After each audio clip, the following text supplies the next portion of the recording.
Hi, this is CA Jyoti Deshwal and I welcome you all again back to my YouTube channel or welcome if you are coming to this channel for the very first time. I hope that you guys are doing great, and in this particular class we are going to cover remaining MCQs for CA final audit, that is MCQ number 101 to MCQ number 125, and apart from that there is this one case study which is missing in the playlist of MCQs and case studies की जो आपकी classes हैं उसका जो last part है उसमें case study number 40 is missing. ये बात सिर्फ उन्हीं स्टूडेंट्स को पता होगी जिन्होंने एंड तक क्लासेस देखी हैं, जो केस स्टडी नंबर 40 तक पहुंच पाए हैं। एंड ट्रस्ट मी, ऐसे बच्चे हैं क्योंकि उन्हीं बच्चों ने मुझे मैसेज करके बताया है कि वो क्लास मिसिंग है, वो पर्टिकुलर केस स्टडी मिसिंग है, and I will be taking that case study in this class only. In fact आज की इस क्लास की स्टार्टिंग ही हम उस पर्टिकुलर केस स्टडी से करेंगे। Reason being it is one of the most important case study जो आपको कवर करके ही जानी चाहिए। तो अगर आप क्लास के एंड तक पहुंचे और आपको वो केस स्टडी वहां पे नहीं दिखाई दी और आपको अगर ऐसा लगा कि क्या हुआ, हमने इतनी सारे एमसीक्यूज कर लिए, इतनी सारी केस स्टडीज कर लिए हैं, एक अगर केस स्टडी हम नहीं कर पाए तो कौन से यहाँ पे पहाड़ टूट जाएगा। तो लेट मी टेल यू कि बिल्कुल पहाड़ टूट जाएगा। अगर आपने इस केस स्टडी को कभी नहीं देखा है तो अभी आपको देखकर जाना है। इसका एक रीजन ये भी है, ये थोड़ी सी न्यूमेरिकल बेस्ड केस स्टडी है, right. So without wasting any time, क्योंकि ना अब आपके पास टाइम बचा है और ना मुझे आपका टाइम वेस्ट करना चाहिए, let's start with the case study number 40। क्या कहती है केस स्टडी? केस स्टडी कहती है message Suresh and company is a partnership firm and it has been appointed for the 7th consecutive year as the statutory auditor of एल्काइस limited. Question कहता है message Suresh and company को एल्काइस limited ने, मैं इसको बोलूंगी ए लिमिटेड, राइट। तो ए लिमिटेड ने मैसेज सुरेश एंड कंपनी को अपना स्टैट्यूटरी ऑडिटर अपॉइंट किया है for the 7th consecutive year. मतलब पिछले 6 सालों से भी यही आपकी कंपनी की ऑडिटर हैं और 7th ईयर के लिए भी ए लिमिटेड ने मैसेज सुरेश एंड कंपनी को अपना स्टैट्यूटरी ऑडिटर अपॉइंट किया है। कौन से फाइनेंशियल ईयर के लिए? 2020-2021 के लिए। क्वेश्चन ये भी कहता है कि ए लिमिटेड एक अनलिस्टेड पब्लिक कंपनी है, राइट। उसके साथ साथ क्वेश्चन आगे कहता है कि मिस्टर सुरेश आपकी इस पर्टिकुलर ऑडिट एंगेजमेंट का क्या होगा? एंगेजमेंट पार्टनर होगा। और मिस्टर सुरेश ने एंगेजमेंट टीम के लोगों को बोला कि तुम ऑडिट को शुरू करने से पहले, बिफोर स्टार्टिंग दिस असाइनमेंट, जो हमारी फर्म की क्वालिटी कंट्रोल के पॉलिसीज हैं, प्रोसीजर्स हैं, आप उनकी स्टडी करो in order to maintain the quality in the audit, right. उसके साथ साथ मिस्टर सुरेश क्या कर रहा है? एंगेजमेंट लेटर को रेफर कर रहा है। कौन सा एंगेजमेंट लेटर? जिस एंगेजमेंट लेटर के थ्रू आपकी इस फर्म ने इनिशियली एक्सेप्टेंस दी थी आपके क्लाइंट को, राइट। क्वेश्चन ने बिगिनिंग में ही आपको बताया कि ये 7th ईयर है जब आप ऑडिटर अपॉइंट हो रहे हो ए लिमिटेड के। इसका मतलब ये आपकी कौन सी ऑडिट हुई? ये आपकी रिकरिंग ऑडिट का केस है। पिछले साल भी आप ही ऑडिटर थे, इस साल भी आप ही ऑडिटर हो। तो मिस्टर सुरेश इंगेजमेंट लेटर को देख रहा है, जो इंगेजमेंट लेटर आपकी फर्म ने आपके क्लाइंट को इशू किया था इनिशियली, मतलब जब आप पहली बार अपॉइंट हुए थे, इन ऑर्डर टू अंडरस्टैंड कि क्या आपके क्लाइंट को एक नया एंगेजमेंट लेटर इशू करने की नीड है इस साल या नहीं। अगर आपको एसए नंबर 210 का एक कंसेप्ट याद हो जिसको आप कहते हो रिकरिंग ऑडिट, रिकरिंग ऑडिट, जहां पे कुछ सर्कमस्टांसेस डिफाइंड है, जिस सर्कमस्टांसेस में आपके ऑडिटर को एक नया एंगेजमेंट लेटर इशू करने की नीड पड़ सकती है, राइट। क्वेश्चन कहता है कि यहां पे भी कुछ चेंजेस हुए हैं आपकी कंपनी के अंदर इन दी फाइनेंशियल ईयर 2020-21, जिस वजह से मिस्टर सुरेश को लग रहा है कि हो सकता है कि इस साल की ऑडिट में उनको एक नया एंगेजमेंट लेटर इशू करना पड़े आपके क्लाइंट को, ठीक है। क्या क्या चेंजेस हुए हैं? Number 1, 2 senior whole time directors of the company have retired. 5 directors थे जिसमें से 2 WTD इस साल रिटायर हो गए हैं। सिंपल वर्ड्स में बोलूं तो आपकी मैनेजमेंट में चेंज हुआ है। दूसरा, 40% stake in the company was held by the promoters. पहले क्या था? आपकी कंपनी की जो टोटल होल्डिंग्स थी उसका 40% कौन होल्ड करते थे? प्रमोटर्स होल्ड करते थे। लेकिन अभी ये घटाकर कितना हो गया है? 5%। कैसे ये रिडक्शन हुई है? प्रमोटर्स ने अपनी 35% की होल्डिंग जनरल पब्लिक को बेच दी। ठीक है, आगे क्वेश्चन कहता है one factory unit was setup in Gorakhpur this year. इसके साथ साथ आपकी एक और एडिशनल यूनिट, एक फैक्ट्री को भी गोरखपुर में वहां पे आपकी कंपनी ने सेट किया है। इसका मतलब आपके स्कोप में भी चेंज हो रहा है, राइट। उसके साथ साथ आपकी मैनेजमेंट में भी चेंज हो रहा है। तो मतलब अगर हम ऐसे नंबर 210 के वो सर्कमस्टांसेस पढ़े तो इंडिकेशन यहां से बिल्कुल निकल के आती है कि हो सकता है आपके ऑडिटर को एक नया एंगेजमेंट लेटर इशू करना पड़े अपने क्लाइंट को। ठीक है, क्वेश्चन आगे कहता है management has requested to cover 90% of the transactions with respect to each revenue line item. वो कहता है जितने भी हमारे रेवेन्यू के लाइन आइटम्स है, ठीक है, उसका मैनेजमेंट कहती है उस एफएसएलआईज के आप 90% ऑफ द ट्रांजैक्शन को कवर करो। इस साल हमेशा कितना कवर होता था अभी तक? 80% ऑफ द ट्रांजैक्शन। ठीक है जी, आगे क्वेश्चन क्या कहता है following is the data presented from the audited financial statement of A limited for the financial year 2019-2020। पिछले साल का आपकी कंपनी का कुछ डाटा, कुछ इंफॉर्मेशन यहां पे दी है। क्या क्या लिखा है? Paid up share capital 8 crore रुपए की, टर्नओवर 55 करोड़ रुपीस की, आउटस्टैंडिंग बोरोइंग्स 14 करोड़ की, outstanding public deposit 28 crore rupees के। We will move to the MCQs and then we will see कि इन फिगर्स की रेलिवेंस क्या है, राइट। क्वेश्चन आगे कहता है कि मिस्टर सुरेश, जो कौन है? आपका एंगेजमेंट पार्टनर है, while he was preparing a report under section number 143, कि जब वो अपनी ऑडिट रिपोर्ट बना रहा था उस टाइम पे he made a statement, उसने एक स्टेटमेंट लिखी उस रिपोर्ट के अंदर। क्या?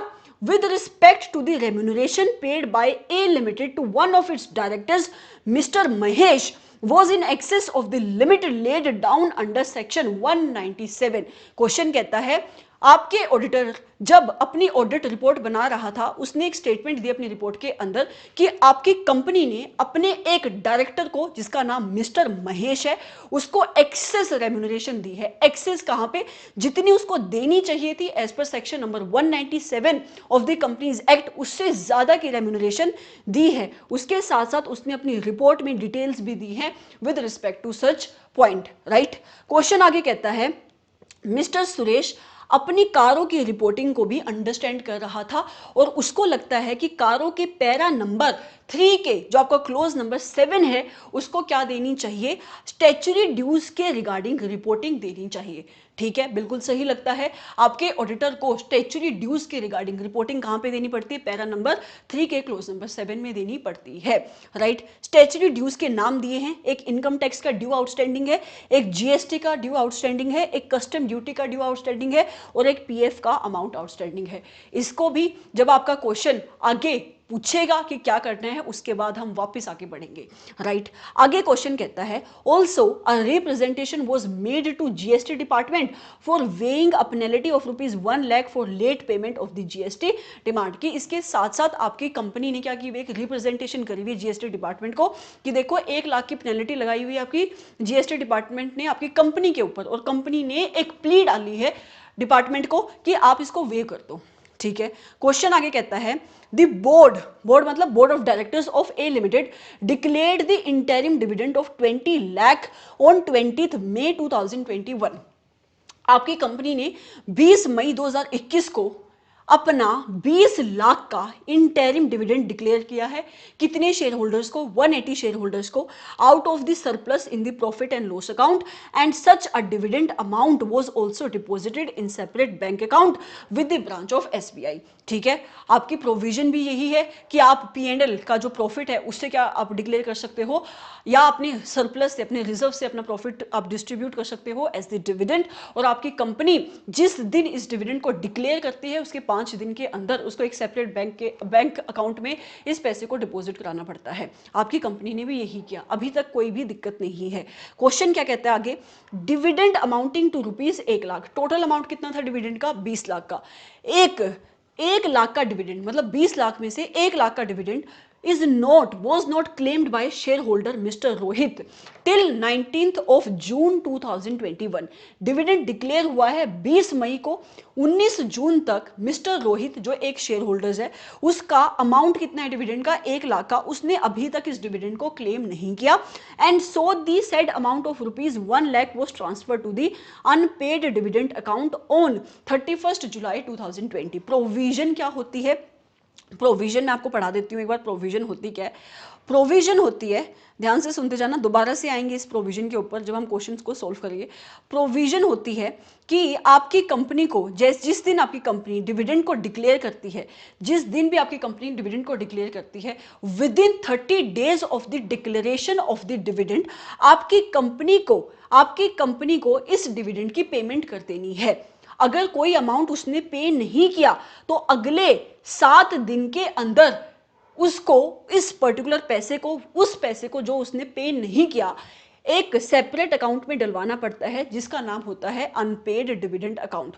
और अगर उसने 7 दिन के अंदर उस पैसे को अनपेड डिविडेंड अकाउंट में नहीं डलवाया तो उसको इंटरेस्ट पे करना पड़ता है at the rate of 12% per annum, right. तो ये आपकी प्रोविजन है जो आपके कंपनीज एक्ट में डिफाइंड है इन रिलेशन टू डिविडेंड। क्या है प्रोविजन कि जिस दिन आपकी कंपनी डिविडेंड को डिक्लेयर करेगी उसके अगले 30 दिन के अंदर उसको पे कर देना है। अगर वो 30 दिन में पे नहीं कर पाई तो जहां पे 30 दिन खत्म होंगे उसके अगले 7 दिन के अंदर एक सेपरेट अकाउंट बनता है जिसको कहते हैं अनपेड डिविडेंड अकाउंट। उस अकाउंट के अंदर पैसे को डलवाना है, अगर वो नहीं डलवाएंगे तो उनके ऊपर इंटरेस्ट लगता है at the rate of 12% per annum. ठीक है, यहां पे इस टाइमलाइन को हम बाद में समझेंगे कि क्या यहां पे टाइमलाइन है। Okay, moving forward, on the basis of the above mentioned fact you are required to answer the following MCQs. अब आपको सवालों के जवाब देने हैं। सबसे पहला question, which of the following option is correct with respect to the A limited. कौन कौन सा? A limited needs to form the audit committee, further provisions relating to internal audit as well as rotation of auditors are applicable to A limited. Question ये पूछ रहा है आपसे कि कौन कौन सी रिक्वायरमेंट आपकी एंटिटी के ऊपर अप्लाई होती है कि ए लिमिटेड को सबसे पहले क्या ऑडिट कमेटी बनानी है, दूसरा क्या ए लिमिटेड के ऊपर रिक्वायरमेंट एप्लीकेबल होती है इंटरनल ऑडिट कराने की, तीसरा क्या उसके ऊपर रिक्वायरमेंट एप्लीकेबल होती है रोटेशन ऑफ ऑडिटर जिसको हम पढ़ते हैं under section 139 subsection 2, audit committee under section 177 of the companies act and internal audit under section 138 of the companies act. तो आपको इन तीनों सेक्शन की लिमिट पता होनी चाहिए, राइट। सबसे पहले किस एंटिटी को ऑडिट कमिटी बनाने की रिक्वायरमेंट एप्लीकेबल होती है under section number 177 of the companies act 2013। तो हर एक लिस्टेड एंटिटी को, राइट, हर एक लिस्टेड एंटिटी को, उसके अलावा जो आपकी अनलिस्टेड पब्लिक कंपनी है जिसकी paid up share capital 10 crore या उससे ज्यादा की है, या आउटस्टैंडिंग बोरोइंग 50 करोड़ या उससे ज्यादा की है, या टर्नओवर 100 करोड़ या उससे ज्यादा की है, उसको क्या बनानी पड़ती है, एक ऑडिट कमेटी बनानी पड़ती है, इंडिपेंडेंट ऑडिट कमेटी बनानी पड़ती है। अगर मैं अपने क्वेश्चन में आऊं और ऊपर आके देखूं वहां जहां पे हमें लिमिट दी गई है, आप भी ऊपर आ जाओ, कहां पे दी है लिमिट, यहां पे, तो क्या मेरी इस एंटिटी की कोई भी रिक्वायरमेंट सेटिस्फाई हो रही है? पेड अप शेयर कैपिटल भी इसकी लिमिट के अंदर है, टर्नओवर भी इसकी लिमिट के अंदर है, और बोरोइंग्स अगर आप ऐड करोगे 14 + 28, 8 और 4 12, 2 3 1 4, ये भी लिमिट के अंदर है। तो इसका मतलब इसको ऑडिट कमेटी बनाने की तो रिक्वायरमेंट एप्लीकेबल नहीं होती है। दूसरी कमेटी बनाने के लिए इसने क्या बोला है? दूसरी कमेटी इसने बोला है क्या इसके ऊपर रोटेशन ऑफ ऑडिटर, जहां पे हम क्या देखते हैं आपका section number 139 sub section 2 two B read with rule 5 of the company audit and auditors rule 2014, क्या इस पर्टिकुलर कंपनी के ऊपर रोटेशन ऑफ ऑडिटर की रिक्वायरमेंट एप्लीकेबल होती है या नहीं? तो रोटेशन ऑफ ऑडिटर की रिक्वायरमेंट किसके ऊपर एप्लीकेबल होती है? हर एक लिस्टेड कंपनी के ऊपर, एंड एक ऐसी पब्लिक कंपनी जिसकी paid up share capital exceed करती है 10 करोड़ या उससे ज्यादा। हमारी भी जो एंटिटी है वो एक अनलिस्टेड पब्लिक कंपनी है। तो आप क्वेश्चन में आके देखो क्या इसकी paid up share capital 10 crore या उससे ज्यादा की है? Answer is no. तो इसका मतलब इसको भी अपनी इसके ऊपर रोटेशन ऑफ ऑडिटर की रिक्वायरमेंट भी एप्लीकेबल नहीं होती है, राइट। उसके साथ साथ आती है फिर आपकी इंटरनल ऑडिट। ये बाकी की 2 रिक्वायरमेंट्स है जिसको आप पढ़ सकते हो अपनी बुक से। ये क्योंकि हमारी कंपनी क्या है, अनलिस्टेड पब्लिक कंपनी है, तो हमारी कंपनी इस कैटेगरी के अंदर फॉल करेगी, राइट। अगर आप इस वाली पर्टिकुलर कैटेगरी को देखोगे, मैं दोनों बाकी की रिमेनिंग कैटेगरीज भी पढ़ा देती हूँ क्योंकि तीसरी भी आपकी कैटेगरी में कवर होगी। सेक्शन नंबर 139 सब सेक्शन 2 क्या कहता है कि हर एक लिस्टेड कंपनी को अपनी रोटेशन ऑफ ऑडिटर्स की प्रोविजंस उसके ऊपर अप्लाई होंगी। अगर वो लिस्टेड एंटिटी नहीं है, कोई अनलिस्टेड पब्लिक कंपनी है और उसकी paid up share capital 10 crore या उससे ज्यादा की है, तो उसके ऊपर भी रोटेशन ऑफ ऑडिटर की प्रोविजंस एप्लीकेबल होंगी। उसके साथ साथ वो पब्लिक कंपनी नहीं है, प्राइवेट कंपनी है और उसकी paid up share capital 50 crore या उससे ज्यादा की है, उसके ऊपर भी रोटेशन ऑफ ऑडिटर की प्रोविजंस एप्लीकेबल होंगी।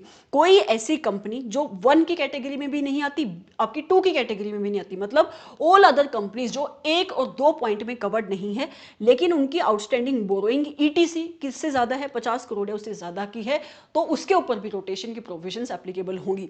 तो हमारी इस पर्टिकुलर कंपनी के लिए हमें 2 ही पॉइंट देखने, पॉइंट नंबर 1 और पॉइंट नंबर 3। इन दोनों ही कैटेगरीज में हमारी कंपनी कहीं पे भी फॉल नहीं करती है, तो इसके ऊपर रोटेशन की प्रोविजंस भी एप्लीकेबल नहीं होती है। मतलब ना तो इसको ऑडिट कमेटी बनाने की रिक्वायरमेंट एप्लीकेबल हो रही है, ना इसके ऊपर रोटेशन की प्रोविजंस एप्लीकेबल हो रही है, राइट। अब बचे requirement of internal audit under section 138।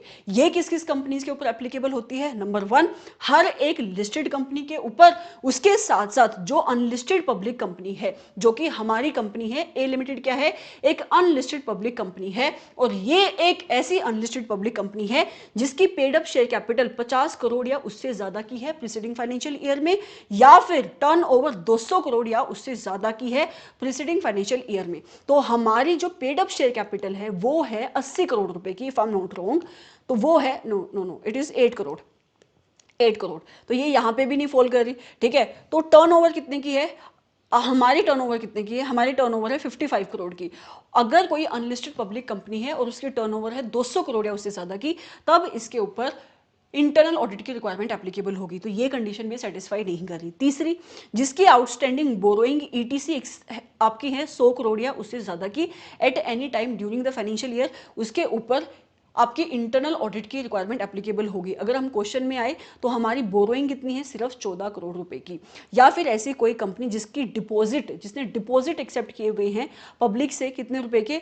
आपके 25 करोड़ या उससे ज्यादा के in the preceding financial year. हमारे क्वेश्चन में जो उसने पब्लिक डिपॉजिट एक्सेप्ट करे हैं वो एक्सेप्ट करे 28 करोड़ रुपीस के। देयरफॉर इस कंपनी के ऊपर क्या रिक्वायरमेंट एप्लीकेबल होगी? इंटरनल ऑडिट कराने की रिक्वायरमेंट इस पर्टिकुलर कंपनी के ऊपर एप्लीकेबल हो जाएगी, राइट। तो इसको क्या बनानी पड़ेगी? अपनी इंटरनल, इसको क्या करानी पड़ेगी? इसको अपनी इंटरनल ऑडिट करानी पड़ेगी, राइट। तो यहां पे आपका, अगर मैं आंसर पढ़ूं कि आंसर क्या बनता है नीचे आके, तो आपका आंसर बनेगा, ये तो नहीं बनेगा। बी क्या कह रहा है? A limited need not to form the audit committee, सही बात है। Further provisions relating to internal audit is not applicable, ये गलत है। सिर्फ इंटरनल ऑडिट कराने की रिक्वायरमेंट एप्लीकेबल हो रही है। सी कहता है A limited need not to form the audit committee, yes. Further provisions relating to rotation of auditor is not applicable, yes. However, provisions with respect to the internal audit under section 138 is applicable. So this is your correct answer, right? Moving forward to next question. क्या कहता है question? Under which section of the auditor's report Mr. Suresh needs to report with respect to the excess remuneration being paid to Mr. Mahesh. वो कहता है कि जब आपका auditor reporting कर रहा है, उस रिपोर्ट के, जब वो आपकी ऑडिट रिपोर्ट बना रहा है, उस रिपोर्ट के किस सेक्शन के अंदर जो आपकी कंपनी ने सेक्शन नंबर 197 की लिमिट से ज्यादा अपने डायरेक्टर को रेम्यूनरेशन दी है, उसका आपके ऑडिटर को मेंशन करना है। तो आंसर आएगा आपका report on the other legal and regulatory requirement. और इसकी एक्सप्लेनेशन ये है कि इस एक्सेस रेम्यूनरेशन की रिपोर्टिंग आपका ऑडिटर कहाँ पे करता है?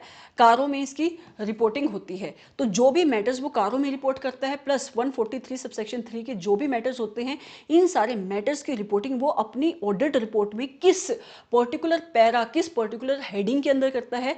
Reports on other legal and regulatory matters. तो ये यहाँ पे आपका आंसर बनेगा, right. Moving forward to next question, क्या कहता है, what is the total amount of the statutory dues needs to be reported by mister Suresh as per para 3 of the CARO. तो वो स्टैच्यूटरी ड्यूज जो आपके ऊपर आउटस्टैंडिंग है, ये जो डिटेल दी है उसमें से क्वेश्चन पूछ रहा है कि कारों में किसकी रिपोर्टिंग होगी। तो सबसे पहले आपको कारों की प्रोविजन पता होनी चाहिए, और कारों की प्रोविजन क्या है कि आपको रिपोर्टिंग देनी पड़ेगी कारों में, राइट। और कारों के पैरा नंबर 3 के क्लोज नंबर 7 में, right, for the undisputed dues जो आउटस्टैंडिंग कितने पीरियड के लिए हैं, मोर देन 180 डेज के लिए आउटस्टैंडिंग है। और किस डेट पे वो आउटस्टैंडिंग होनी चाहिए, बैलेंस शीट डेट पे आउटस्टैंडिंग होनी चाहिए। हमारे क्वेश्चन में बैलेंस शीट डेट क्या है, 31 मार्च 2021 है। इसका मतलब अगर कोई ड्यूज आपके बैलेंस शीट डेट से पहले पे हो चुके हैं, उनकी रिपोर्टिंग कारों में नहीं आएगी, राइट। एंड आप ये 180 डेज कहां से देखोगे, इनफैक्ट ये 180 डेज नहीं है, मोर देन 180 डेज है। ये आप कहां से देखोगे, from the date these dues became payable, जिस दिन से इनकी ड्यू डेट थी वहां से 180 दिन से ज्यादा जो भी ड्यू आउटस्टैंडिंग है as on the balance sheet date, उसकी रिपोर्टिंग कारों में होगी, राइट। आप अपने क्वेश्चन में आके देखो, आपका डेट पेबल क्या थी इनकम टैक्स के ड्यू की, 25 सितंबर 2020, ठीक है। और आपने इसको पे क्या कर दिया है, 28 मार्च को आपने इसको पे कर दिया है। मतलब बैलेंस शीट डेट से पहले आपने इस ड्यू को पे कर दिया है। तो क्या इसकी मतलब 31 मार्च 2021 में कोई भी अमाउंट आउटस्टैंडिंग नहीं है, तो क्या इसकी कारों में रिपोर्टिंग होगी, आंसर इज नो। इसकी कोई भी रिपोर्टिंग कारों में नहीं होगी। आप इस चीज को यहां से समझो, मैंने इजीली बना के रखा है यहाँ पे, ठीक है। तो आपका ड्यू कब थी, आपको पे कब करना था, 25 सितंबर 2020 को, आपने पे कब किया है, 28 मार्च 2021 को। आउटस्टैंडिंग है क्या ये बैलेंस शीट डेट पे, आंसर इज नो। कितने दिन के लिए आउटस्टैंडिंग है, ये तो यहाँ पे एप्लीकेबल ही नहीं होगा क्योंकि बैलेंस शीट डेट पे ये पे हो चुका है। क्या आपको कारों में इसकी रिपोर्टिंग करनी है, आंसर इज नो। आपको कारों में इसकी रिपोर्टिंग नहीं करनी है। दूसरा ड्यू क्या है आपका, दूसरा ड्यू है जीएसटी का, ठीक है। कब आपको पे करना था, 3 अक्टूबर 2020 को पे करना था, ओके। कब पे किया, 4 अप्रैल 2021 को पे किया। क्या ये बैलेंस शीट डेट पे आउटस्टैंडिंग था, ऑब्वियसली। 31 मार्च 2021 आपकी बैलेंस शीट डेट है, आपने पे कब किया है, 4 अप्रैल 2021 को पे किया है। तो इसका मतलब ये बैलेंस शीट डेट पे आउटस्टैंडिंग तो था। अब आपको ये देखना है कि जिस दिन से ये पेबल था, दैट इज 3 अक्टूबर 2020 से to the balance sheet date, क्या ये 180 दिन से ज्यादा आउटस्टैंडिंग है क्या। तो जब आप दिन कैलकुलेट करोगे तो दिन निकल के आते हैं यहां पे 180 दिन, ना कि 180 दिन से ज्यादा। सो आंसर इज नो, इसकी भी रिपोर्टिंग कारों में नहीं होगी। अगर ये 181 डेज हो जाता then it would have been reported in the CARO, ठीक है। उसके बाद अगला ड्यू क्या है, आपकी कस्टम ड्यूटी।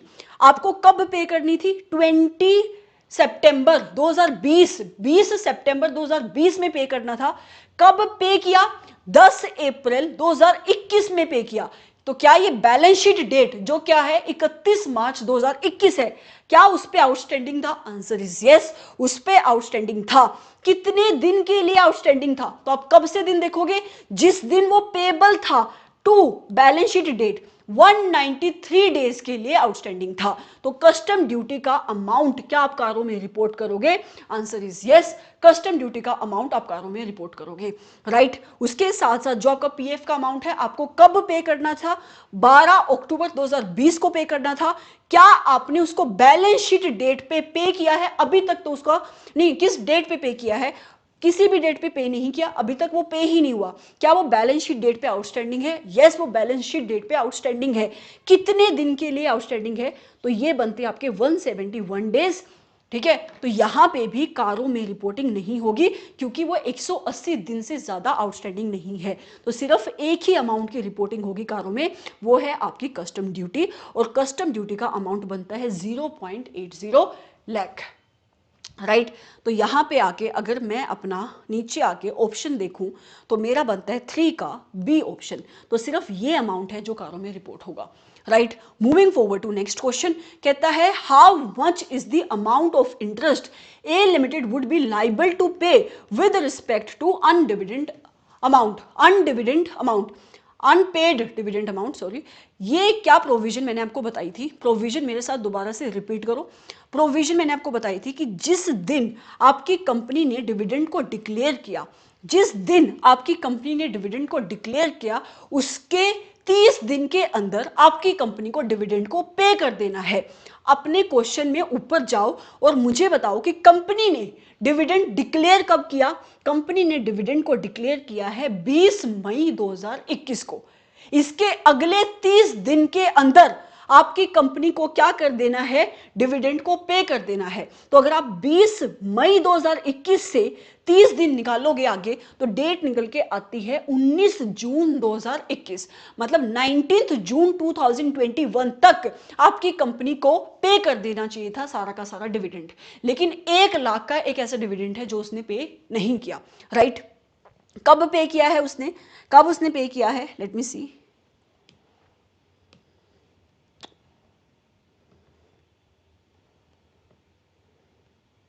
उसने पे किया है 19 जून 2021 को, राइट।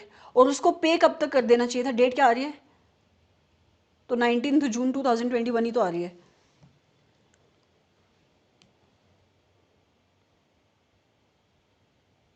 ओके सॉरी, उसने क्लेम नहीं किया था इस डेट को 19 जून 2021 तक, उसको उन्होंने, अच्छा ये क्लेम नहीं किया मतलब उसको पे ही नहीं किया उन्होंने अभी तक। तो किसी ने 19 जून तक क्लेम नहीं किया, मतलब 30 दिन आपके खत्म हो गए यहाँ पे, 30 दिन यहाँ पे खत्म हो गए, तो किसी ने क्लेम नहीं किया 30 दिन के अंदर। उसके बाद अगले 7 दिन, अगले 7 दिन क्या बनेंगे, 26 जून 2021, 26 जून 2021 इस डेट तक आपकी कंपनी को इस पैसे को कहां पे डलवाना था, अनपेड डिविडेंड अकाउंट के अंदर डलवा देना चाहिए था। लेकिन आपकी कंपनी ने अनपेड डिविडेंड अकाउंट के अंदर पैसा कब डलवाया, 31 जुलाई 2020 को डलवाया। डलवाना कब तक चाहिए था, 19 जून 2021। यहां पे कब तक डलवाना चाहिए था आपको, 26 जून 2021 तक डलवा देना चाहिए था, लेकिन आपकी कंपनी ने कब डलवाया, 31 जुलाई को डलवाया, ठीक है। तो ये सिचुएशन है। जिस दिन आपकी कंपनी, दोबारा से बोल रही हूं क्योंकि बीच में कंफ्यूजन हुई, जिस दिन आपकी कंपनी डिविडेंड को डिक्लेयर करती है उसके 30 दिन के अंदर उसको पेमेंट कर देनी है। हमारे क्वेश्चन में डिविडेंड डिक्लेयर कब हुआ, 20 मई 2021, उसके अगले 30 दिन के अंदर मतलब 19 जून 2021 तक उसको सबको पेमेंट कर देनी थी। लेकिन एक शेयर होल्डर है जो 19 जून 2021 तक कंपनी के पास आया ही नहीं अपने डिविडेंड को क्लेम करने। तो अगर नहीं आया तो प्रोविजन कहती है इसके 7 दिन के अंदर, अगले 7 दिनों में मतलब 26 जून तक आपकी कंपनी को इस पैसे को अनपेड डिविडेंड अकाउंट में डलवाना है। लेकिन आपकी कंपनी ने इस पैसे को अनपेड डिविडेंड अकाउंट में कब डलवाया है, 31 जुलाई को डलवाया है। अगर आप 7 दिन के अंदर इस पैसे को नहीं डलवाओगे अनपेड डिविडेंड अकाउंट के अंदर तो आपको इंटरेस्ट पे करना पड़ेगा। कितने रुपए के हिसाब से, 12% पर एनम के हिसाब से। तो कितना अमाउंट था, 1 लाख ऐसा अमाउंट था जो कंपनी ने लेट ट्रांसफर किया है अनपेड डिविडेंड अकाउंट में। इंटरेस्ट कितने का लगेगा, 12% पर एनम का। कितने दिन का डिले हुआ है, करना कब चाहिए था, 26 जून 2021 को करना चाहिए था, किया कब है, 31 जुलाई को किया है। तो यहां पे 4 दिन जून के और 31 दिन जुलाई के, टोटल दिन बनते 35 डेज। यहां पे इंटरेस्ट का अमाउंट निकल कर आएगा 1151 का, ठीक है। तो इतने अमाउंट का पेनल्टी आपकी कंपनी को पे करनी पड़ेगी। क्वेश्चन देख लो क्या कह रहा है, क्वेश्चन कह रहा है कि कितना इंटरेस्ट उसके ऊपर लगेगा, तो इंटरेस्ट लगेगा उसके ऊपर 1151 का, right. Moving forward to next question, कहता है by what date the amount of interim dividend should have been deposited in the scheduled bank after being declared. जब आपकी कंपनी डिविडेंड को डिक्लेयर करती है उसके 5 दिन के अंदर इस पैसे को शेड्यूल बैंक अकाउंट के अंदर डिपॉजिट करवाना पड़ता है, एक सेपरेट बैंक अकाउंट के अंदर। हमारी कंपनी ने कब डिविडेंड को डिक्लेयर किया है, 20 मई को डिक्लेयर किया है।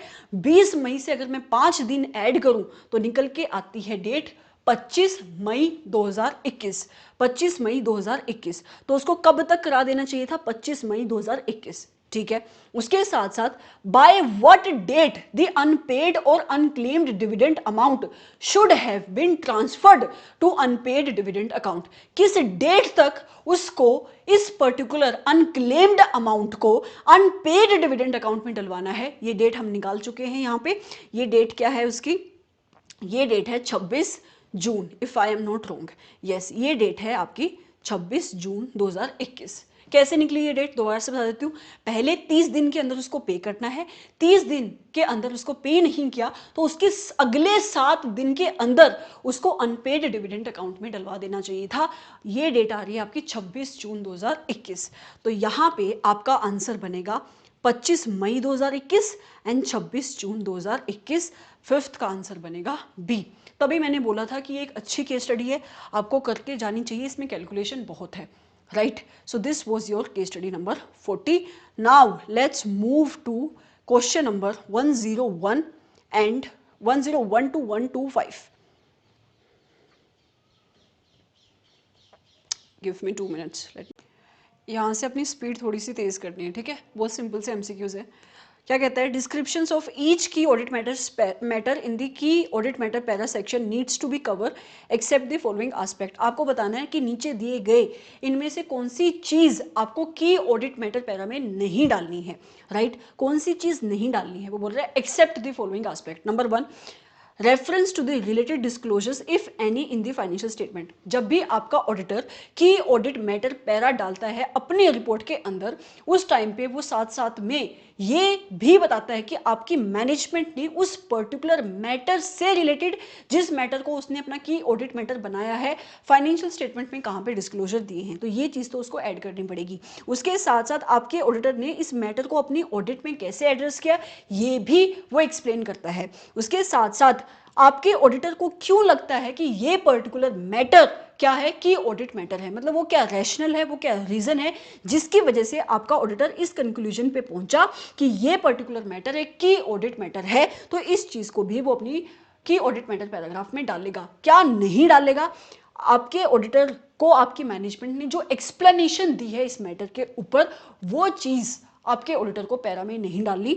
आपको ज्यादा इंफॉर्मेशन चाहिए, ज्यादा एक्सप्लेनेशन चाहिए तो 701 आप चेक कर सकते हो, right. Moving forward to next question. Superfin Rollers Limited has declared the dividend of 10% on 22 अप्रैल 2021। आपकी कंपनी ने 10% का डिविडेंड डिक्लेयर किया है, कब, 22 अप्रैल को। कौन से फाइनेंशियल ईयर के लिए, 31 मार्च 2021 के लिए। कंपनी ने डिविडेंड ट्रांसफर नहीं किया अपने 4 शेयर होल्डर्स के अकाउंट में। कंपनी ने 4 लोगों को डिविडेंड नहीं पे किया। किन किन को, मिस्टर सुनील को, mister Mukesh, mister Rakesh, mister Haresh.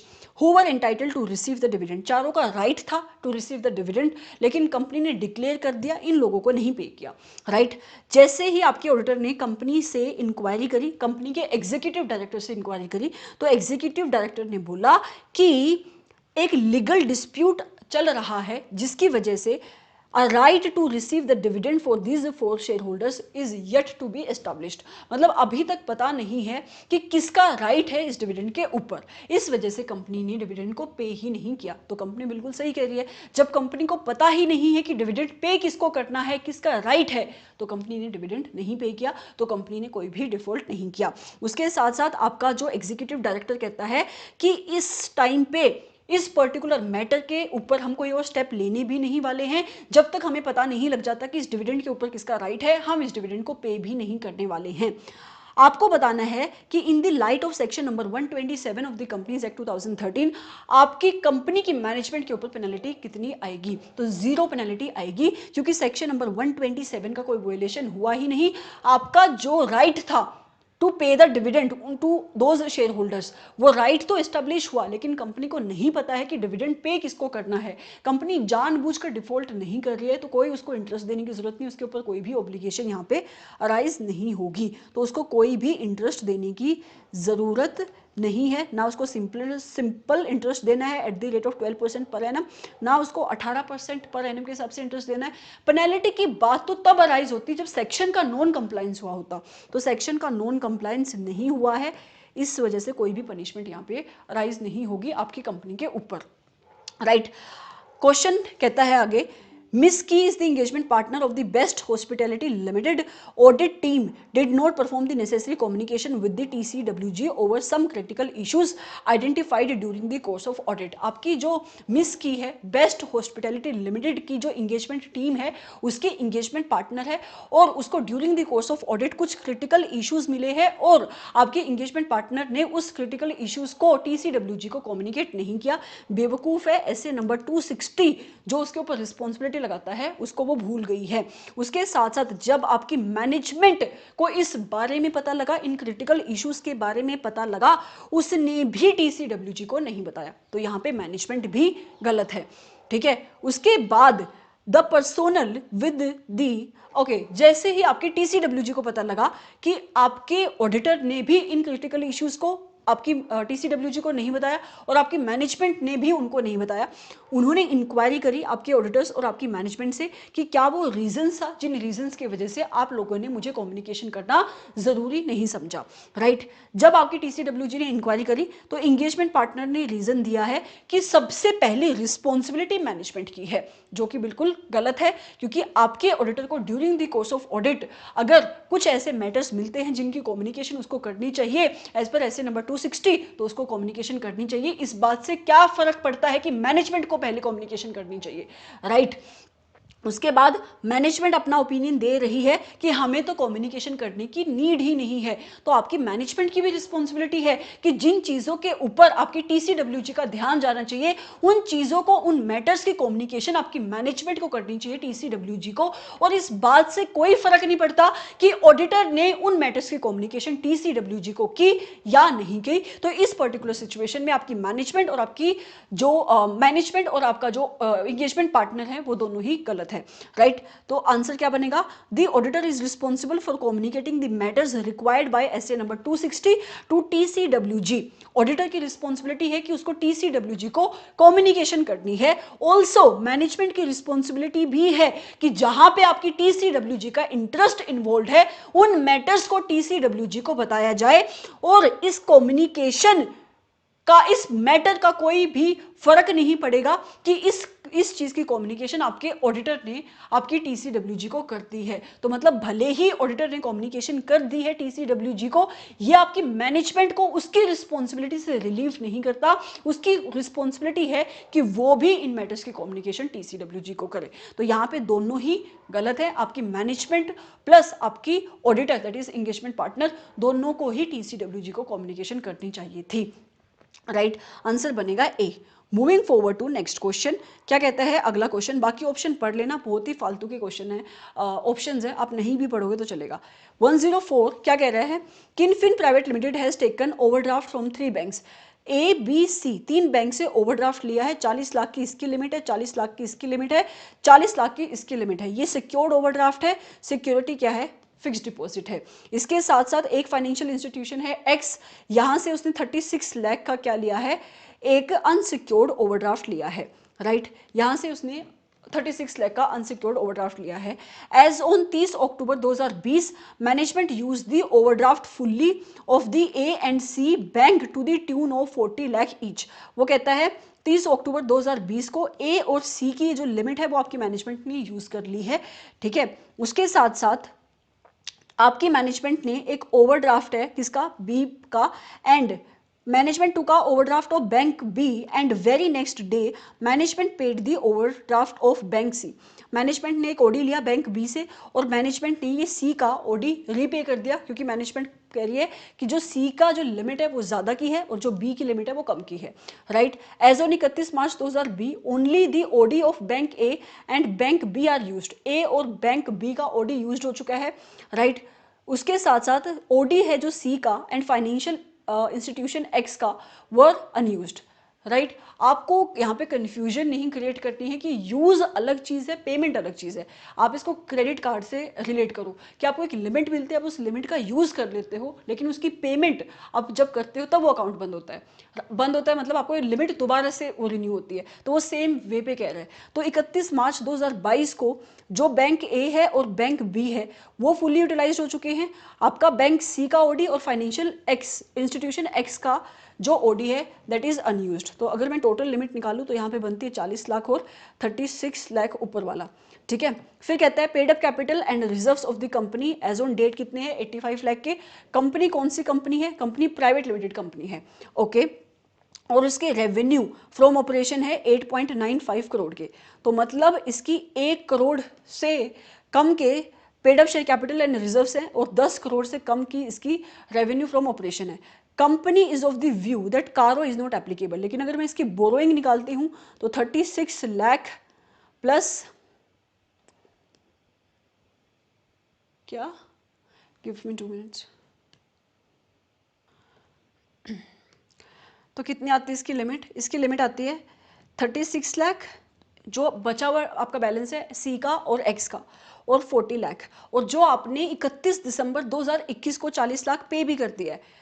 क्योंकि आपको ये लिमिट देखनी कि किसी भी time during the financial year अगर वो आउटस्टैंडिंग था तो आपने पे कब किया है, 31/12/2021 को पे किया है, ठीक है। तो 31/12/2021 आपका ड्यूरिंग द फाइनेंशियल ईयर है, तो आपको 40 लाख यहाँ पे भी इंक्लूड करना है। तो बोरोइंग्स आ रही है आपकी 1 करोड़ से ज़्यादा की, तो इसके ऊपर कारो अप्लाई हो रहा है। तो कारो will be applicable since the borrowing of the company exceeds the prescribed limit, right. मैं ज़्यादा डिस्कशन नहीं कर रही हूँ, आई एम सो सॉरी, क्योंकि ये क्लास अननेसेसरी लंबी होगी। इतने कोई इंपॉर्टेंट क्वेश्चन है नहीं है, मतलब सिंपल क्वेश्चन है और आपके एग्जाम का टाइम है, ठीक है। इस वजह से I am moving very fast. 105 क्या कह रहा है, a bank has some non interest bearing staff advances. Bank के पास स्टाफ एडवांसेस दिए हुए, बैंक ने स्टाफ को लोन दिया है और इसके ऊपर इंटरेस्ट नहीं चार्ज करता है bank. In the balance sheet ये कहाँ पे प्रेजेंट होंगे, तो ये अदर एसेट्स में आते हैं, अदर्स में शो होंगे, अदर एसेट्स। अदर मतलब बाहर के लोगों के अलावा जो बैंक का जो एडवांसेस हैं, स्टाफ एडवांसेस, तो यहाँ पे आएंगे, राइट। फिर कहता है 106, CA Dharma has been established another branch in the same city. CA Dharma ने एक और ब्रांच एस्टैब्लिश करी है सेम सिटी के अंदर। ब्रांच की इनॉग्रेशन हुई है 3 अक्टूबर 2020 को and 4 October 2020 friends of the CA Dharma gave an article on the front page, ठीक है। उसके फ्रेंड ने, सीए धर्मा के फ्रेंड ने आर्टिकल दे दिया बड़ा बड़ा front page of the local newspaper congratulating CA Dharma on the opening of another branch which includes half page photograph of CA Dharma, ठीक है, विद हिज कंसेंट, और उसको पता है कि ऐसी एडवर्टीजमेंट हो रही है। In your opinion was the news in the newspaper is a misconduct? Yes. कौन से पार्ट में है? शेड्यूल नंबर 1 के पार्ट नंबर 1 के क्लोज नंबर 7 में है, राइट। तो yes, it is a misconduct under clause number 8, no. It is a misconduct under clause number 5, no. It is a misconduct under clause number 7, yes. Part number 1 first schedule. And क्या punishment है? Disciplinary mechanism क्या है कि जो भी guilty होता है first schedule का, उसका नाम रिमूव किया जा सकता है रजिस्टर ऑफ मेंबर से for a period of up to 3 months and एक फाइन लगेगा उसके ऊपर 1 लाख तक का, ठीक है। तो आपका आंसर यहाँ पे क्या बनेगा? C will be your answer in this case. Moving forward to next question, CA Ram identified that there was a misstatement last year and the same is still not corrected. ऐसा कोई similar सा question बताना, तुम्हारे RTP में है कि MTP में है। कहता है कि CA राम ने ये आया आपका, पता नहीं एमटीपी में है, आई डोंट रिमेंबर।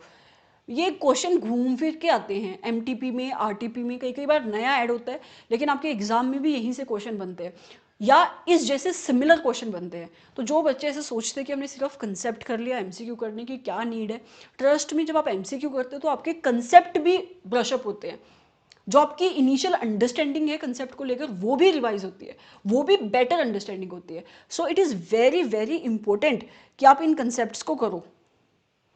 ये बैटरी डाउन होगी,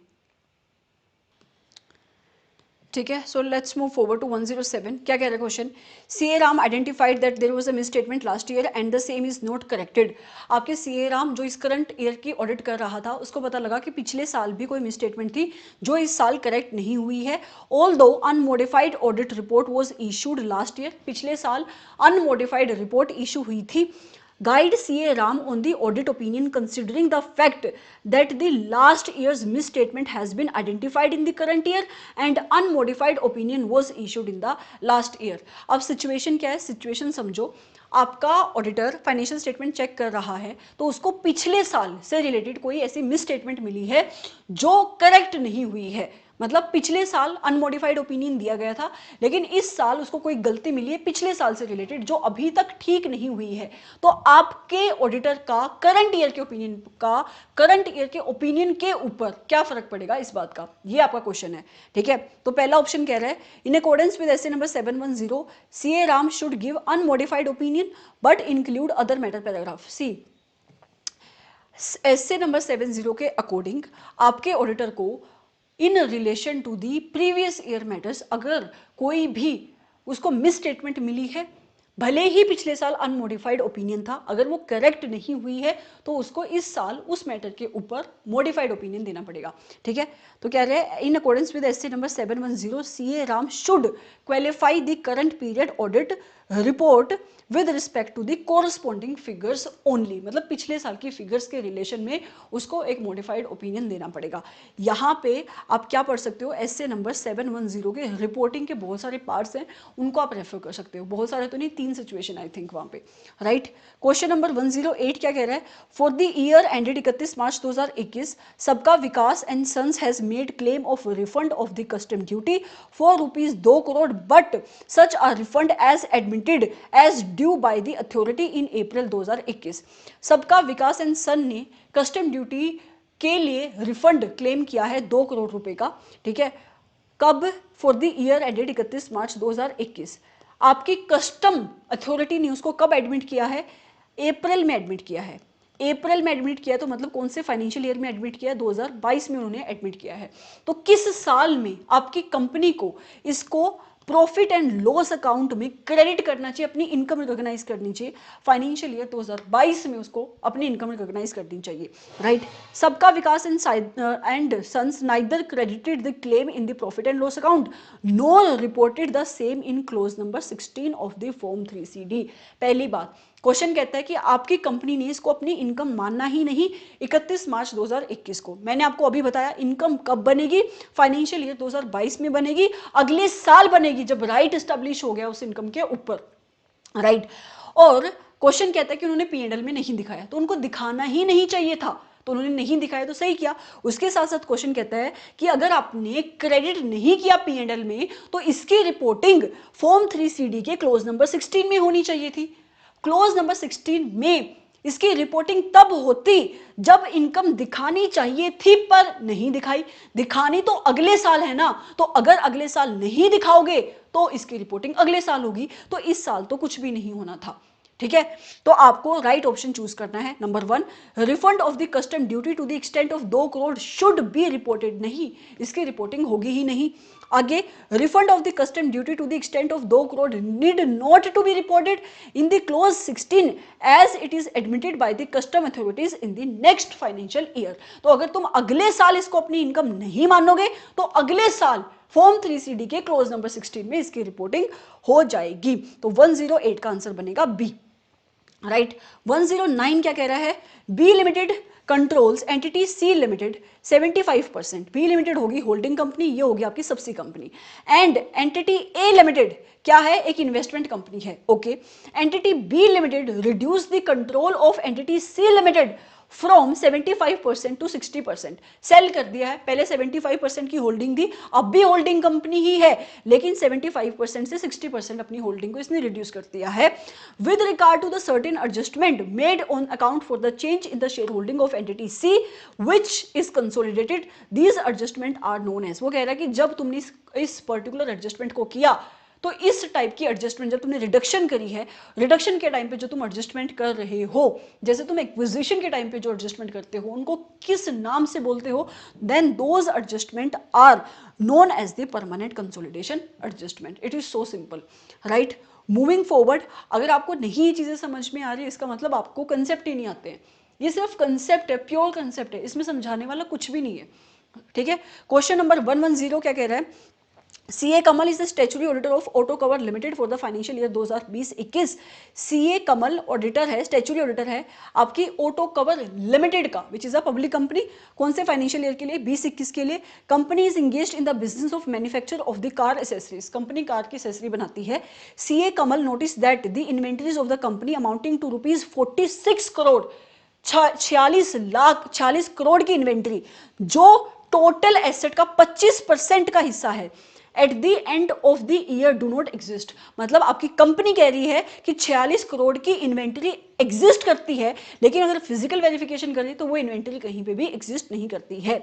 also sale amounting to ₹33 crore, sale है 33 करोड़ रुपए की, जो कितना बनता है 10% ऑफ द टोटल सेल बनती है, during the year have not actually occurred. मतलब कंपनी ने 33 करोड़ रुपए की झूठ मूठ की सेल्स दिखाई हुई हैं। CA Kamal noticed that both the material discrepancies just before the finalization of audit report। अपनी ऑडिट रिपोर्ट को फाइनल कर रहा था, उससे पहले उसको ये दो गलतियां पता लगी और बहुत ह्यूज मिस्टेक है, right. CA Kamal consider that above misstatement would distort the true and fair view. बिल्कुल सही लगता है उसको, ट्रू एंड फेयर व्यू कैसे देगी financial statement, right. To a greater extent what is the correct course of action, जो उसको follow करना चाहिए। तो सीधी सी बात है, दोनों मटेरियल डिस्क्रिपेंसीज हैं, ट्रू एंड फेयर व्यू आपकी फाइनेंशियल स्टेटमेंट नहीं देंगी, तो उसको कौन सा ओपिनियन देना चाहिए, उसको ओपिनियन देना चाहिए एक adverse opinion. So he should consider issuing the adverse opinion and mentioning both the material discrepancies in the basis for adverse opinion paragraph of the auditor's report, right. तो जिन रीजंस की वजह से वो एडवर्स ओपिनियन दे रहा है उसको वो basis for adverse opinion paragraph में डाल देगा, और क्या इशू करना चाहिए उसको, एडवर्स ओपिनियन इशू करना चाहिए। Next question, the acceptable detection risk needs to be dash in order to reduce the audit risk to dash in the areas of the inventory management and handling. तो सबसे पहले अगर आप अपने entire audit risk को कम करना चाहते हो तो आपको अपने डिटेक्शन रिस्क को भी लो रखना पड़ेगा, ठीक है। नंबर 1, लो रखो ताकि ऑडिट रिस्क हाई हो जाए, नहीं हाई रखो ताकि ऑडिट रिस्क हाई हो जाए, क्या बात है ये, लो रखो ताकि ऑडिट रिस्क भी लो हो जाए, लो रखो ताकि ऑडिट रिस्क भी लो हो जाए। डिटेक्शन रिस्क का मतलब क्या होता है कि आपका ऑडिटर सही से ऑडिट प्रोसीजर्स परफॉर्म कर पा रहा है, फिर भी वो गलतियां नहीं ढूंढ पाएगा, जिसकी वजह से आपका ऑडिट रिस्क क्या हो जाता है। अगर डिटेक्शन रिस्क हाई है तो ऑडिट रिस्क भी क्या होगा आपका, क्या,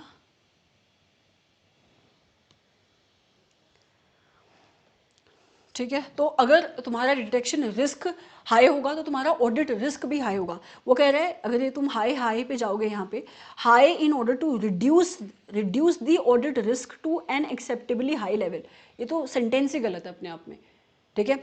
सो लो रखो ताकि तुम ऑडिट रिस्क को भी लो कर सको, तो ऑडिट रिस्क को भी लो कर सको, right. So this is going to be your answer. High रखो in order to reduce the audit risk to acceptably low level, नहीं, अगर तुम अपनी डिटेक्शन रिस्क को हाई करोगे तो ऑडिट रिस्क भी हाई हो जाएगा। और ये सेंटेंस ठीक हो सकती थी, लेकिन ये यहाँ पे ये गलत लिखी है, हाई करो ताकि ऑडिट रिस्क को रिड्यूस कर सको to an acceptably high level, तो ये कोई बात ही नहीं है। तो सेंटेंस इसकी तो ग्रामेटिकल सेंस भी नहीं बन रही है, ठीक है। Moving forward to next question, KB associate is a chartered accountant firm has been appointed as the auditor of the company for the financial year 2020-21। It consist of the two partners CA and CA CA is the brother of the father of the finance directors, रिश्ता है, ठीक है, रिश्ता है इनमें आपस में, ठीक है। तो आपको बताना है कि किस टाइप का थ्रेट अराइज हो रहा है, रिश्ता है तो फेमिलियरिटी थ्रेट है। इतना आसान क्वेश्चन इंस्टीट्यूट तुमसे फाइनल लेवल पे नहीं पूछेगा। ये सिमिलर क्वेश्चन इस बार की MTP के अंदर भी है, वहाँ पे मैंने इसको बहुत अच्छे से डिस्कस करवाया है, यहाँ पे आई am not discussing. Why I am not discussing? So that I want you to see that MTP also, and if you have already seen the MTP you know this question, ठीक है। So you can skip this question, बहुत अच्छे से वहाँ पे discuss हुआ है, so you can watch that MTP। सो मैं जानबूझ के छुड़वा रही हूँ ताकि आप MTP देखो जाके, बहुत अच्छे क्वेश्चन है उस MTP में। इनफैक्ट जो MTP सीरीज 2 है वो फिर भी बहुत उसकी लेवल कम है, लेकिन जो MTP 1 की लेवल है ये एक ऐसी लेवल है जो आपको देखनी चाहिए, ठीक है। आगे क्वेश्चन क्या कह रहे हैं, AG Associate is a chartered accountant firm is acting as an auditor of the XYZ Limited। AG Associate chartered accountant है और वो आपकी XYZ लिमिटेड जो कि एक पब्लिक कंपनी है उसके स्टैट्यूटरी ऑडिटर हैं। Provisions of the cost audit are also applicable to XYZ limited. कंपनी के ऊपर क्या भी लगती है, आपकी कोस्ट ऑडिट जो आपके सेक्शन नंबर 148 में आता है उसकी प्रोविजंस पे अप्लाई होती हैं। 2 years ago ABC Associates was appointed as the cost auditors of the XYZ limited. आपके 2 साल पहले ABC एसोसिएट्स आपके कोस्ट ऑडिटर थे, लेकिन कुछ रीजंस की वजह से उस आपके कॉस्ट ऑडिटर ने इस साल रिजाइन कर दिया है। The management being of the opinion that AJ associates are the statutory auditor of the company, knows everything about the company, so AJ associates should be appointed as the cost auditor of the company for the current year. आपकी कंपनी की management कहती है कि ये जो हमारे statutory auditor हैं एजे एसोसिएट्स, इनको कंपनी के बारे में बहुत सारी इन्फॉर्मेशन है, तो इन्हीं को हम कॉस्ट ऑडिटर बना देते हैं। तो आपकी कंपनी का स्टैट्यूटरी ऑडिटर आपका कॉस्ट ऑडिटर नहीं हो सकता, राइट। आपको करेक्ट स्टेटमेंट चूज करनी है। Number 1, practising CA CW CMA, CA नहीं बन सकता कॉस्ट ऑडिटर, सीडब्ल्यू सीएमए बन सकता है as the cost auditor, so appointment of AG associates as the cost auditor being a company, नहीं, ये भी गलत है। Only a practising CWA CMA can be appointed as the cost auditor of the company, but appointment of AJ Associates as the cost auditor being a company auditor is invalid. Yes, so this is your answer. Second is your answer. Yes, this is your answer, but इसने नीचे options दिए हैं तो आगे भी पढ़ना पड़ेगा। Company auditor can be appointed as the cost auditor, नहीं, कंपनी का ऑडिटर तुम्हारी कंपनी का statutory auditor can not be appointed as the cost auditor. Company का auditor can not be appointed as the cost auditor of the company. तो second भी सही है और फोर्थ भी सही है, तो इसका आंसर बनेगा ये बनेगा आपका बी। तो सेकंड भी सही है और आपका फोर्थ भी सही है, right? Moving forward to next question. During the conduct of the audit, it was found that the management has intentionally made material misstatement in the several items of the financial statement. ये आपका MTP में question है, ठीक है। तो ये first question है, बहुत इजी क्वेश्चन है। वो कह रहा है कि ड्यूरिंग द ईयर आपकी मैनेजमेंट ने फाइनेंशियल स्टेटमेंट में कुछ जानबूझ के मटीरियल मिसस्टेटमेंट करी है in order to meet the market की एक्सपेक्टेशन, और आपकी कोई एडजस्टमेंट भी नहीं कर रही है आपकी मैनेजमेंट। जब आपका ऑडिटर उसको कह रहा है कि आप इन मटेरियल मिसस्टेटमेंट की एडजस्टमेंट करो, करेक्ट करो, इनका डिस्क्लोजर तो उसको किस टाइप का ओपिनियन देना चाहिए? तो उसको अपना एक एडवर्स ओपिनियन यहाँ पे इशू करना चाहिए।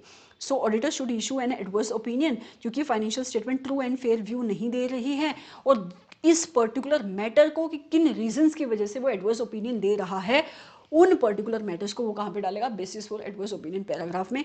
अनदर MTP का क्वेश्चन, वहाँ पे इस चीज़ को बहुत अच्छे से डिस्कस किया है। इनफैक्ट वहाँ पे इंस्टीट्यूट ने गलत आंसर दिया है, उस चीज़ को भी डिस्कस किया है। तो please do refer MTP। Moving forward to next question, Pradyuman and company, ये क्वेश्चन कहाँ का है? ये question if I am not wrong RTP का क्वेश्चन है, बट करा देती हूँ। तुम बोलोगे ये आप बोल रहे हो कि RTP भी देखो, ठीक है, फटाफट कर लेते, इतना मुश्किल क्वेश्चन नहीं है। Pradyuman and company was one of the joint auditors of Lok Sahay insurance company limited. Mr. Vicky is one of the engagement team members of the said joint auditors was examining the expense included in different accounts. वो कहता है Pradyuman and company is one of the joint auditors of लोक Sahay insurance company.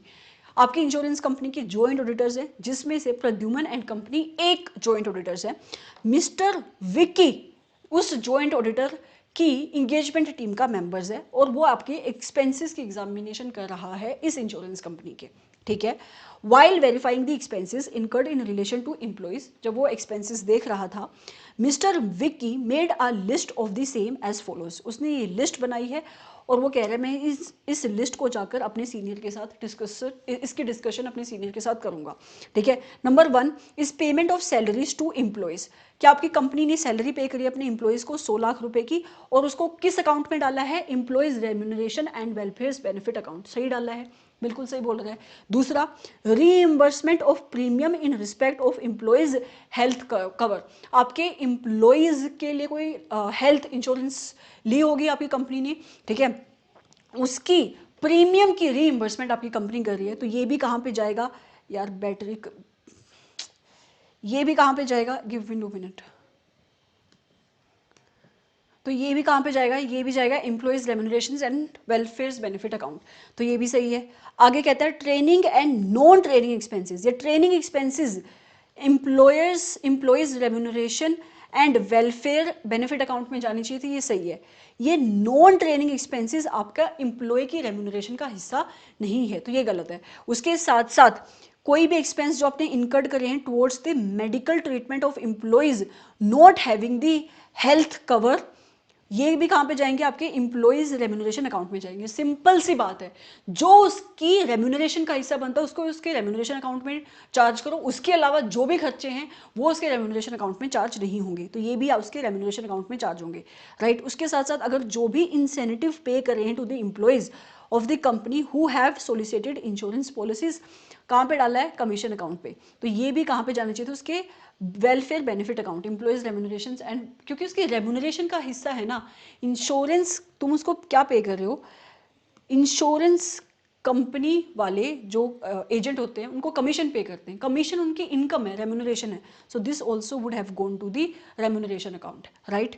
तो non training expenses वहाँ पे नहीं जाने चाहिए थे, उसके रेम्यूनरेशन में यहाँ पे नहीं जाने चाहिए थे, और आपके ये पर्टिकुलर जो इंसेंटिव्स हैं वो उसके रेम्यूनरेशन का हिस्सा है। तो इसका आंसर क्या बनेगा, whether it can be said that the Lok Sai insurance company has properly accounted for the expenses, no, reimbursement of the premium in respect of the employee's health cover should be included in other account, no, non-trading expenses have to be shown separately, and incentive paid to the employees should be included in employees remuneration and welfare benefit account. So this will be your answer, B. Moving forward to next question.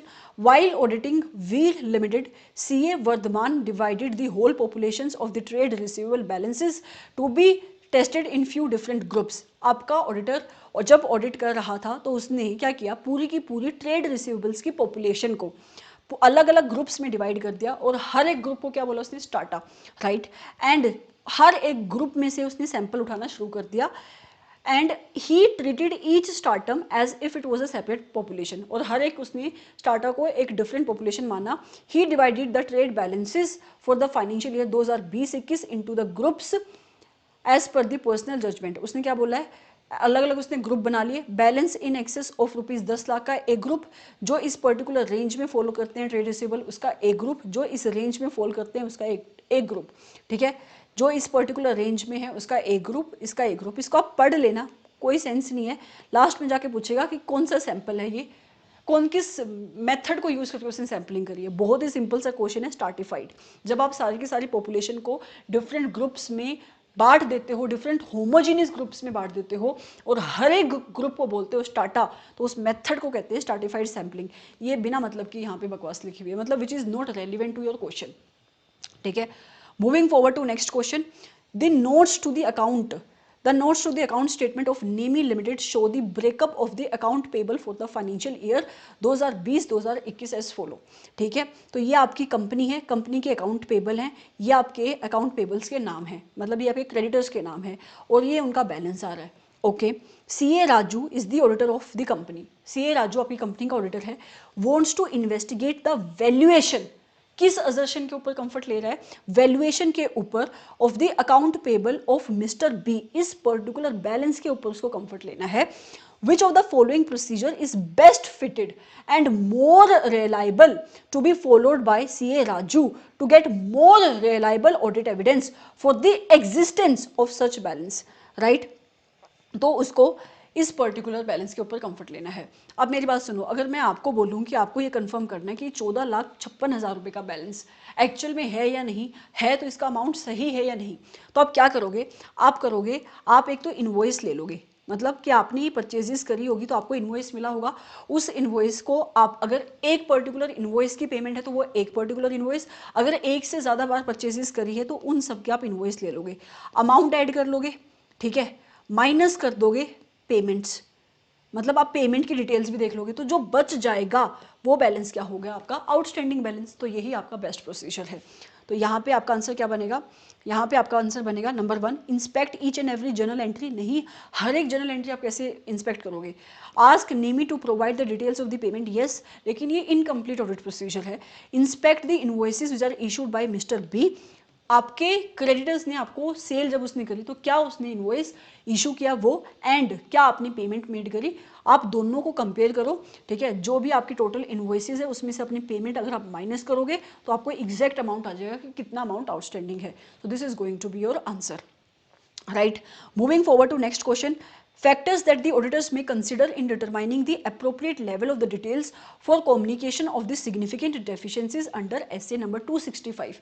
मतलब कि कौन सी deficiency significant deficiency है जिसकी communication आपके auditor को SA number 265 में करनी पड़ती है। कौन कौन से फैक्टर्स आपका ऑडिटर कंसिडर करता है? Number 1 nature, size and complexity, yes इसको कंसिडर करेगा। दूसरा नेचर ऑफ द सिग्निफिकेंट, कि जो उसने सिग्निफिकेंट डेफिशिएंसी आइडेंटिफाई करी है उनका नेचर क्या है, उसका इफेक्ट कितना पड़ रहा है, तो ये भी वो कंसिडर करेगा, राइट। उसके साथ साथ आपका क्लाइंट क्या चार्ज कर रहा है, फिर उससे कोई इसको लेना देना नहीं है। Estimate time required by the management, कितना मैनेजमेंट को टाइम लगा उस डेफिशिएंसी को रिजोल्व करने में, आपके ऑडिटर को इससे भी कोई लेना देना नहीं है। तो आपका आंसर बनेगा ए, राइट। बहुत ही सिंपल सा क्वेश्चन है, आप इसको जाके ऐसे नंबर 265 में ढूंढोगे, वहाँ पे आपको पता लग जाएगा, वहाँ पे पॉइंट्स लिखे हुए हैं, right. Moving forward to next question. इससे ज़्यादा आसान क्वेश्चन, ये एक ऐसा क्वेश्चन आप नींद में भी जवाब दे सकते हो। क्या? एज पर ऐसे number 550 on the related parties, existence of which relationship indicate the presence of control और सिग्निफिकेंट इन्फ्लुएंस। इसमें से कौन सी सिचुएशन एग्जिस्ट करेगी, तब आप बोलोगे कि हाँ सिग्निफिकेंट इन्फ्लुएंस एग्जिस्ट करता है, एक कंट्रोल एग्जिस्ट करता है। Number 1 friend of a family member of a person who has the authority and responsibility for planning. तो यहाँ पे क्या आपको कोई भी ओनरशिप इक्विटी दिखाई दे रही है? Answer is no. Holding debenture, यहाँ पे इक्विटी है नहीं। Entities holding the debenture of other entity, बात ओनरशिप की क्या आ रही है यहाँ पे, वो कह रहा है कि जहाँ पे कंट्रोल या सिग्निफिकेंट इन्फ्लुएंस आएगा तो इक्विटी होनी चाहिए ना। तो जब आप अदर एंटिटीज में इक्विटी होल्ड करते हो उस केस में, तो अभी मैं कह रही हूँ कि ये क्वेश्चन तो एक सीए का बच्चा नींद में भी दे सकता है इसका जवाब। आगे, KPC limited is a garment manufacturing company having head office in the Mumbai. KPC limited क्या बनाती है? गारमेंट्स बनाती है। एचओ कहाँ पे है? मुंबई में है। 4 फैक्ट्रीज, 10 मार्केटिंग ऑफिस हैं आपके across the country. The company uses the SAP ERP for almost all of its business processes. Company SAP use कर रही है अपनी बिजनेस प्रोसेसेस के लिए, except the payroll which is being outsource to an agency in Bangalore. तो कंपनी ने अपना पेरोल का फंक्शन आउटसोर्स किया हुआ है टू एन एजेंसी जो बेंगलोर में है। Once the payroll is processed, data is send to the HR department. जब वो एजेंसी आपके पेरोल के इस पर्टिकुलर फंक्शन की प्रोसेसिंग कर लेती है, उस डाटा को कहाँ पे भेजा जाता है? एचआर डिपार्टमेंट को भेजा जाता है, एचओ जो मुंबई में है। HR department share such details with the finance department at HO for making the payment. फिर आपकी एचआर की डिपार्टमेंट फाइनेंस डिपार्टमेंट के साथ कम्युनिकेशन करती है कि ये पेमेंट है और आपको सैलरी ऐसे रिलीज हो जाती है। Journal entries are recorded in SAP. जो आपका मेन अकाउंटिंग सॉफ्टवेयर है वो क्या है? सैप। वहाँ पे जर्नल एंट्रीज रिकॉर्ड होती हैं। Employees complained about incorrect income tax calculation and KPC limited appointed a CA to review the payroll system in detail. आपकी कंपनी के एम्प्लॉयज ने कंप्लेन करी है कि इनकम टैक्स की कैलकुलेशन गलत है, और इस वजह से आपकी कंपनी ने किसको अपॉइंट किया है? एक सीए फर्म को अपॉइंट किया है to review the payroll system, कि मेरा पेरोल सिस्टम देख लो कि वो सही है या नहीं है, राइट। इट वॉज ऑब्जर्व्ड, मतलब इंटरनल कंट्रोल की चेकिंग के लिए आपके ऑडिटर को अपॉइंट किया जा रहा है। It was observed that logic of the income tax calculation is not as per the requirement of the act. वो कह रहा है कि जिस वे से कैलकुलेशन होती है इनकम टैक्स की, वो इनकम टैक्स एक्ट के अकॉर्डिंग नहीं है। when the outsourced agency confirmed that they carried out program changes recently, और जब उन्होंने आउटसोर्स्ड एजेंसी से पूछा जो बेंगलोर में है, तो उन्होंने बताया यस हमने रिसेंटली क्या किया था, हमने कुछ चेंजेस करे हैं, एंड एरर में be due to such changes, और हो सकता है एरर है इन सिस्टम्स में because of such changes. Auditor attributed the error of such incorrect software changes to.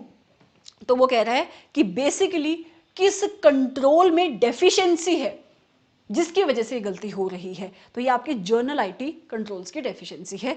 इन सारे कंट्रोल्स को आप ऑटोमेटेड चैप्टर में पढ़ते हो, ठीक है। तो ये आपकी जर्नल आईटी कंट्रोल्स की डेफिशिएंसी है। Moving forward, RST Limited is having a net worth of 80 crore and market capitalisation of 350 crore. आपकी नेटवर्थ कितनी है? 80 करोड़ की, और मार्केट कैपिटलाइजेशन है 350 करोड़ रुपए की। However it is ranking is 800, उसकी रैंकिंग कितनी है?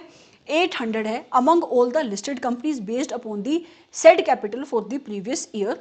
It has a subsidiary company PQR private limited जिसकी नेटवर्थ है 25 करोड़ रुपए की, उसकी एक सब्सिडी है जिसकी नेटवर्थ क्या है? 25 करोड़ रुपए की। Whether RST limited and PQR limited क्या क्वेश्चन है, गलत लिखा हुआ है। यहाँ पे कह रहा है PQR प्राइवेट लिमिटेड, यहाँ पे कह रहा है PQR limited are required to undertake the secretarial audit. तो आप इसको ना लिमिटेड ही मानो, प्राइवेट लिमिटेड रहने दो, it is a public company ऐसे मानो, ठीक है, क्योंकि नीचे ऑप्शन में हर जगह इसने क्या दिया है, हाँ PQR लिमिटेड ही दिया है। तो क्या इसको सेक्रेटरियल ऑडिट कराने की रिक्वायरमेंट है या नहीं है?